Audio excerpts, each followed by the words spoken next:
So a few months back, I did a video on PSN ID name changes and what happens when you play old PS3 and Vita games with a changed ID, and Black Ops 2 on PlayStation 3 would lock up, thus you have to improperly turn off your system, and every time you do that, you run the risk of corrupting your hard drive, and that is exactly what happened to me. And now anytime I turn on the PS3, it's going to want to reformat the hard drive, which is not good. That's 10 plus years of data that I don't really want to part with, and most people would probably give up at that point, but there are ways to save that data, either by repairing your hard drive or moving that data to another one. It's a bit more complicated, and I didn't have time to do that in that video. I said we'd do it later, and well, that later is now. So let's try and rescue all that data on my PlayStation 3. See, the thing about the PS3 and PS4 is that Sony was pretty consumer-friendly, going with standard 2.5-inch laptop hard drives, and most people know nowadays these are cheap, it's user-upgradable, and it's really accessible, which is good, but when somebody runs into data corruption with one of these, they do some quick Googling and they find safe mode, they try those options, but then they hit a brick wall and think, welp, gotta format my hard drive and lose all my data. But not true. I think PlayStation fans, and understandably console gamers, miss the fact that it's still a regular hard drive. We can connect it to a computer. We could even buy a little standard $5 USB to SATA cable and try to fix it that way. Now, I will admit, once we get there, it gets a lot more complicated and it's not nearly as accessible, mainly because PS3 and PS4, they use a proprietary file system and PlayStation partition that computers don't recognize. So it doesn't matter what OS, whether it's Mac, Linux, Windows, it's not going to be mounted properly, it's not going to initialize, and your computer's going to want to format it as well, which you don't want to do. But at the very least, most computers are going to recognize, hey, I found something. That's what we really have to do. We have to understand the problem here and how we can go about fixing it by either repairing the hard drive or cloning it and moving it to another hard drive. Those are our only really two options here. So we also need to understand what software we can use that will really get the job done, and also understand what software won't do it, one of them being data recovery. So you may think, well, let me just pull the files out manually. Not the case. We'll demonstrate that later. The PS3 file system is encrypted heavily, so you're not going to really get much out of that. And that's the thing about PlayStation 3s and PlayStation 4s. You know, people also know that with these things, you can't just swap hard drives interchangeably in and out willy-nilly, even though you've got a PS3 partition on there and you think, oh, let me just put it into a new PS3. No, that new PS3 is going to want to format your hard drive. Every PS3 and PS4 generate these encryption keys, and they stick that to the hard drive, and they need to remember that hard drive. And so we have to trick our PlayStation 3 into thinking that, well, even though we're going to be putting in a new hard drive, it's actually the old data. Now, the thing is, we just have to hope that it's a matter of a bad hard drive and not necessarily bad files. If it's bad files, it's not going to work. That's the thing. I'm not necessarily sure if we'll be successful here. We'll find out for sure. And to be honest, I'm not super confident, but I do have, we'll run through some actual good examples, so at the very least you see something and not just me failing. So you can get a good idea of what this does look like and get some proof that it does work. And again, we're just going to run through the options and really show you what you could potentially do here. And here it is, the culprit. 500 gigabytes, could be a few bad sectors on here, I'm hoping. Hard drives are made of hundreds of millions of sectors depending on the size, and so when even one little sector goes bad, that's where a hard drive potentially starts to fail, and that's where you either better get a new hard drive or, well, run into this issue, assuming we have bad sectors. We'll find out, so let's get on the desktop and actually start the process. So to start off, the very first thing we should really be doing is creating an image of the hard drive. So as you can see, it's connected, not recognized, but we need to create something that we can fall back on if something actually happens catastrophically, and that's creating an image. This isn't a clone of the hard drive, but rather something we can restore from later. Now, it is still requiring us to use all that space, so because it's an image, we're going to need straight up 500 spare gigs on wherever we choose to store this, but it is something that we can restore later if we run into an issue. So that's very important that we create an image of the hard drive before we start really tinkering with it and playing the risk game, more or less. So we're going to save it as PS3 corrupt, just save that to the desktop, and it surely will take a long time, and you'll find that this entire process takes very long because these hard drives are just so large. Now we're going to go on to a Windows machine, and I'd just like to thank my friend Terrell and his wife Kristen real quick for allowing me to borrow their laptop, because I don't have access to a Windows machine right now, and, well, it is an older laptop, so excuse the low resolution and frame rate, but there's a lot of great programs on Windows to get the job done here, and one of them is Hdd Regenerator, and this is on dposoft.net, I believe. I'll have links to all the programs in the description if you want to explore this, or if you're in the same scenario, but this is a good program to diagnose our hard drive and understand the health of it overall, because it's going to look for bad sectors and scan it on a physical level. So it's going to ignore whatever's on it, really, whether it's a weird partition or anything. As long as it picks up the drive, it's going to read the sectors and tell us if it's bad. Now, this is a trial version, and it will, for free, scan the drive and repair one bad sector. Anything beyond that, I think it's like $60 or something, but at the very least, we can do a pre-scan and see what's going on here. So we're going to do that, and it'll probably take a few hours and see what we get. And as you can see, our scan has now finished. It's been like 2 hours or something. We have one delay. That's considered normal.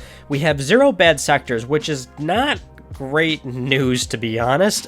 You would think this is good, that the hard drive is okay, but really, I was hoping we had something to repair. This probably tells us now that I just genuinely have corrupted files, and so moving the data to another hard drive may not actually help us here. Now, we're still going to do that, but, well, this is the results we have so far. Now, you may be in a scenario where it discovers a bad sector and it can repair it, and that's where there are some slight success stories with certain people. Now, the software says that it's about a 50% rate in terms of sectors possibly being repaired, and if you've got more than one bad sector, I'd still consider moving the data to a new drive entirely. But with this in mind, let's go on to the next step, which is actually the cloning process. This software is AOMEI Partition Assistant Standard Edition, and there's a deluxe one, but we don't need that. The standard will let us clone hard drives, and that's what we're doing. So we're going to do a test run. We're going to clone a 320 gigabyte to a 500 gigabyte hard drive. This is from my PS3 Super Slim, just to prove that one PS3 can take 2 HDDs without formatting or anything like that, just in case the actual main one that we're trying to save doesn't end up working. So it's a very easy tool. You see, we can just run through the disk clone thing here, click the one that we are targeting, where we're moving it to, and it either needs to be the exact same size or slightly larger. You actually can't clone if it's like even a sector off. So even though it's hundreds of millions of sectors, we need to have at the very minimum the exact same amount of sectors in order to clone properly. But this is going through because it's a larger hard drive, and you'll see that because it's larger, it will ignore the extra gigabytes, because again, inherently, the PS3 is going to think, oh yeah, this is a 320 gigabyte hard drive because that's what I last remember. So even though it's larger, you're actually missing out on the extra gigabytes. But for the sake of education, this is what we're going to take a look at here. And so I'll just skip ahead. This is going to take a few hours, and we'll go right to the test so you can see. So here's our test Super Slim PlayStation 3, and this is going to be filmed in real time, and when I say that, I mean like no cuts or edits or anything, just to prove the point that 2 hard drives, they're both going to work in here, no safe mode, no reinitializing, no nothing like that. This was the starting drive, 320, and then this is our larger drive, and you'll see that this is still red, even though you can't use all the extra gigabytes because it's technically a clone. And so we're just going to shove it in there real quick. Just loosely, no screws in there, so we can just place it back onto this one. But we'll flip it up here. I get the controller just to prove to you that we're using a DualShock 4. So just to show that it's going to boot fine. Look at that, PlayStation 3. And we'll also show you some of the files on here as well. Warning: before using read product documentation. Right. Those were our users.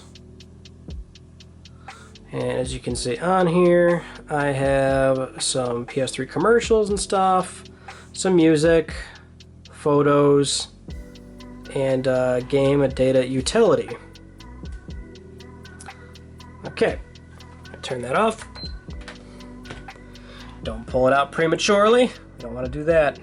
This is probably the one scenario where we don't want to do that. The one scenario in life. One-handed action. Oh, this got really inappropriate really quick, didn't it? Okay, not really, not perfect, but get the point. Get the controller again. Receiver, the source is already set as a speaker. Look at that, starting up just fine. PS3. So this is what we're aiming for. We're going for a complete sector by sector copy of the hard drive. That's why it's being accepted. Because this PS3 thinks, oh yeah, I recognize this guy. I've seen him before. But really, he's just wearing a different trench coat. Doesn't know what's really going on the inside there. Or the outside, I guess you should say. But yeah, everything's here still. And the more fascinating thing is, hold on, where am I going? Not PS Vita data. There you go. There's our game saves. And then if we go to our system settings and check out our storage, have to blur out the MAC address. But as you can see, free space 250 gigabytes out of 465. So even though it's recognizing that, yeah, it's a bigger hard drive for sure, but I'm only seeing an availability of 250. So very interesting stuff. This is what we're hoping will work for us. But first, let's take a look at something that won't work. This is iSkysoft Data Recovery. The trial version lets you scan any hard drive for free, and it shows you what it can see before you pay to retrieve the files. And of course, I had hundreds of photos, videos, music, game saves, lots of data on that 500 gigabyte drive. And after 4.5 hours of searching, this is what this software found. Really bizarre MTS files, SWF files, BTZ, I think it is, or BZ2. These are zip files. These are all heavily encrypted, and so trying to go about manually pulling out files is not going to work. This is the PS3 encryption at its finest, and you're not going to be able to get anything out of this way. So I know many people may have thought of this route. Don't go this way. So now, with all that said, let's actually clone the hard drive we're trying to save. Okay, we're back on the Partition Assistant. You can see the 500 gig. It's coming up as 465 something odd gigabyte unallocated, going to a 1 terabyte SSHD. That's actually the only large drive I have floating around. The other 500 gig drives must be a few sectors off because that one's not going through. So we're doing a 1 terabyte SSHD. This shouldn't be a problem. PS3 accepts SSDs, SSHDs, so I'm assuming it'll be 100% fine. Again, a clone is an exact copy, so the drive shouldn't be a big issue, but we're going to start the process. It'll take a while, so I'll see you then. And our clone has successfully finished, so nothing else to do now, but give it a shot. Let's see what happens. Okay, this is it. It's our moment of truth. Here's our original. Here's our new 1 terabyte SSHD. And I'm just hoping that it works. But first we will reconfirm this one. Not that it's going to make much of a difference, but we'll try this one. See if the non-repairs actually did anything. Okay, so file system storage corrupted. It will be restored. Give it a shot. Nah, it doesn't even want to try to do it. Okay, so I'm trying to start Black Ops 2, but this is the second time now where I've been to restart the PS3, and... so restore default settings did not work. Our next option is restore files. So right now what we're doing is rebuilding the database on the hard drive. A few options we're attempting to do that. Restore default settings. Please wait. This is the second time now we're stuck on this screen. So restoring now is actually sign up. Yeah, restore files. See if I can load it.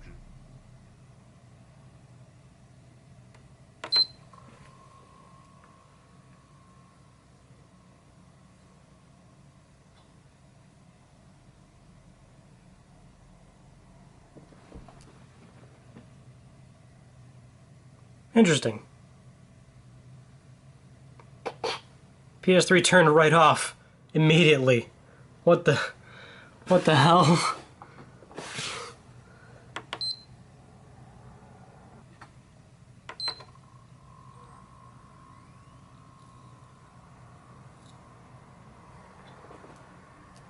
Oh, it does not like that. It does not like that at all. That, not only did that not work, but it really didn't work. It's just rejecting the drive completely, rejecting the clone completely. So, yeah, I mean, like we saw in Hdd Regenerator, like, that did not, didn't have much confidence going into that, I'm gonna be honest. So as you just saw right there, we have failed miserably. Now, I did go back to the original hard drive, and that fired up just fine, as in it didn't randomly power off, so it wasn't a power supply issue or permanent damage. It looks like it may have just been possibly the SSHD. Now, that was the only thing I had lying around, to be honest. That would have actually been able to accept the clone of my other 500 gig HDDs. Just were off by a few sectors, it must have been, so I just didn't have the means to go get another hard drive just yet. So maybe we could try that later, or I can just do that on my own and see what happens, but it's still not a guarantee. It really depends on the sector thing, you know. I mean, if you try that program and you find some bad sectors personally, you've got a much better shot at success once those are repaired. I mean, well, that's not a guarantee. It's like a 50-50 shot, really, but when I saw that I had 0 bad sectors, all my hope admittedly really went out the window. But I was expecting the SSHD to have the exact same issue. Would power on, but would say corrupted, can't restore, stops at 0, and that's pretty much it. But if you do run into the scenario, whether it's PS3 or PS4, follow these steps, you might be able to get it back. I mean, it's worth it if you're really into it, right? Now, for me, I'm still going to hold on to this hard drive. I'm not done just yet. If somebody's on the PS3 dev wiki and they can properly mount PS3 hard drives to a computer, then by all means, you can take a crack at it all you want. Otherwise, I still have my launched 60 gig PS3 that I stopped using around 2009. So, well, yeah, when the Slim model came out, probably late 2009 is when I really transitioned over, because I don't think I bought a Slim PS3 right away. But so not everything's on there, but up until 2009, there's some stuff on there. However, I can't get that one either because that PS3 doesn't display an image. Not a yellow light of death, but I think the GPU, I think the RSX is going bad on that thing, so that's either going to take a reflow just to get it going real quick, or a possible complete reball, and then a couple of other modifications so that it lives for a little bit, because, you know, those things were reliable for like 3, 4, 5 years, and the thermal paste goes bad, and then they just aren't really, you know, then they're on their way out, and that's what happened to mine. So that's also for another video. However, we're going really long in the tooth here, so we're going to end it here. Thank you so much for watching. I hope you've enjoyed. If you haven't yet, of course, please subscribe for the best PlayStation news, reviews, and updates that are here on YouTube. You can follow me on Twitter for more of my failures, and that's it. So I will see you all in my next video, and you take it easy.